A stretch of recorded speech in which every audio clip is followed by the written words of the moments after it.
नमस्कार मित्रांनो, आज आपण अशा महत्त्वाच्या योजनांबद्दल माहिती घेणार आहोत ज्या योजनांमधून सरकारकडून 100% पर्यंत अनुदान मिळते. होय, तुम्ही बरोबर ऐकलं. काही योजना तर पूर्णपणे मोफत आहेत आणि काहींमध्ये 75 ते 90% पर्यंत सरकारी मदत मिळते. या योजनांमध्ये तार कुंपण, पिठाची गिरणी, बायोगॅस युनिट, सौर पंप, महिला बचत गटांसाठी विशेष योजना, लघु उद्योग यंत्रसामुग्रीसाठी अनुदान अशा अनेक योजनांचा समावेश आहे. या योजनांमधून तुम्ही केवळ लाभच नाही तर स्वतःचा व्यवसायही सुरू करू शकता. त्यामुळे या व्हिडिओला शेवटपर्यंत पहा आणि माहिती अजिबात चुकवू नका. सुरुवात करूया तार कुंपण योजनेपासून. ही योजना महाराष्ट्र शासनाच्या कृषी विभागामार्फत राबवली जाते. शेतकरी आपली जमीन सुरक्षित ठेवण्यासाठी ही योजना वापरू शकतात. शेतामध्ये मोकाट जनावरे येऊ नयेत, पिकांचं नुकसान होऊ नये यासाठी तार कुंपण गरजेचं असतं. ही योजना अनुसूचित जाती जमातीसाठी 100% अनुदान देते, तर इतरांसाठी 50% ते 75% पर्यंत. अर्ज करण्यासाठी तुम्हाला 7/12 उतारा, आधार कार्ड, बँक पासबुक आणि जात प्रमाणपत्र लागेल. अर्ज महाडीबीटी पोर्टलवरून करता येतो. पुढची योजना आहे पिठाची गिरणी योजना.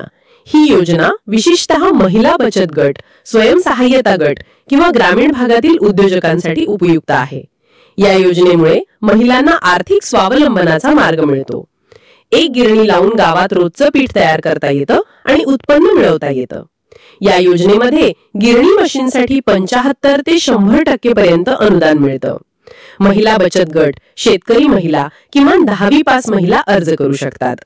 अर्ज महाडीबीटी पोर्टल किंवा जिल्हा उद्योग केंद्रामार्फत करता येतो. आपण आता पाहूया बायोगॅस युनिट योजना. ही योजना घरगुती इंधन निर्मिती आणि सेंद्रिय खत निर्मितीसाठी उपयुक्त आहे. शेतकरी, गोठा असणारे तसेच गावरान शेती करणारे या योजनेचा लाभ घेऊ शकतात. बायोगॅस युनिट लावण्यासाठी सरकार 15,000 रुपये ते 40,000 रुपये पर्यंतचे अनुदान देते. इंधनाचा खर्च वाचतो आणि नैसर्गिक पर्यावरणावर सकारात्मक परिणाम होतो. अर्ज करताना जमीन दस्त, आधार कार्ड आणि बँक खाते लागते. त्यानंतर येते सौर पंप योजना. ही योजना प्रधानमंत्री कुसुम योजनेअंतर्गत राबवली जाते. ज्या भागात वीज उपलब्ध नाही किंवा अपुरी आहे त्या शेतकऱ्यांसाठी सौर ऊर्जेवर चालणाऱ्या पंपांमध्ये सिंचनाची सोय होते. सरकारकडून 90% पर्यंत अनुदान मिळतं. या योजनेचा फायदा घेण्यासाठी 7/12 उतारा, आधार कार्ड, बँक पासबुक आवश्यक आहे. अर्ज महाडीबीटी किंवा संबंधित विभागाच्या वेबसाईटवरून करता येतो.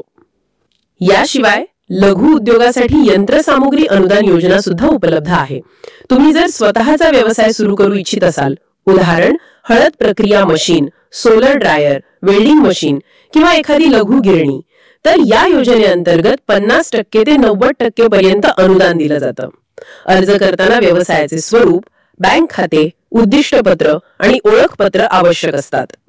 या सर्व योजनांचा उद्देश म्हणजे ग्रामीण भागातील शेतकऱ्यांना, महिलांना, युवकांना आणि उद्योजकांना आर्थिकदृष्ट्या सक्षम करणं. काही योजना SC/ST प्रवर्गासाठी 100% अनुदान देतात, तर काही योजना सर्वसामान्यांसाठी सुद्धा खुल्या आहेत. अर्ज करण्यासाठी तुम्ही mahadbt.maharashtra.gov.in या वेबसाईटवर जाऊ शकता. त्यासाठी तुमच्याकडे आधार कार्ड लिंक असलेलं मोबाईल नंबर, बँक खाते, उत्पन्न प्रमाणपत्र आणि जात प्रमाणपत्र असल्यास लाभ अधिक मिळतो.